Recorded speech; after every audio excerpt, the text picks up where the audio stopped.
Helpings for the Heart. It is written founder George Vandeman's favorite stories. A Recipe for Happiness. There was a couple who was about to celebrate their golden wedding anniversary. The local newspaper sent out a reporter for an interview, and only the husband was at home. "What is your recipe for a long, happy marriage?" asked the reporter. "Well, I'll tell you, young fellow," the old gentleman said slowly. "I was an orphan, and I always had to work pretty hard for my board and keep. I never even looked at a girl until I was grown.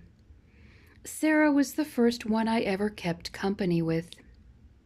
When she maneuvered me into proposing, I was scared stiff.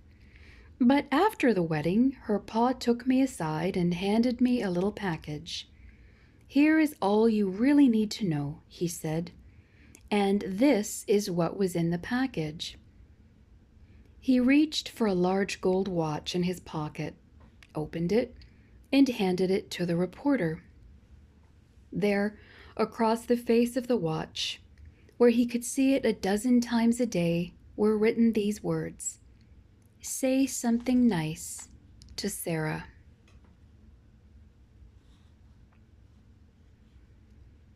Freedom. It is said that back in the old days, on the bank of the Mississippi River, Abraham Lincoln stopped near a slave market.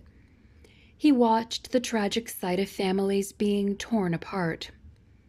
Their heartbreaking sobs pierced his heart.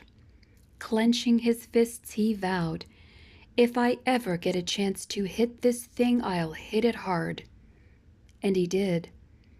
Before Lincoln's great emancipation, a slave named Joe was shoved on the auction block.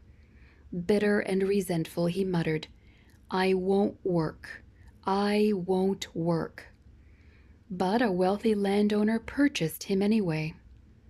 He led Joe to the carriage, and they drove out of town to the plantation.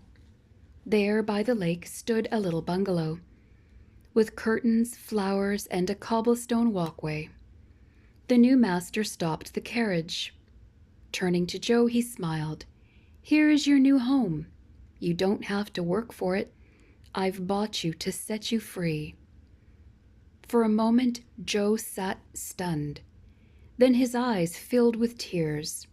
Overwhelmed, he exclaimed, "Master, I'll serve you forever." One day, long ago, someone from a land far away looked down on this earth. He saw our bondage to Satan and heard our cry for freedom from sin. He determined, "Someday I'll get a chance to hit this thing, and I'll hit it hard." Jesus did just that. By his death, he set us free.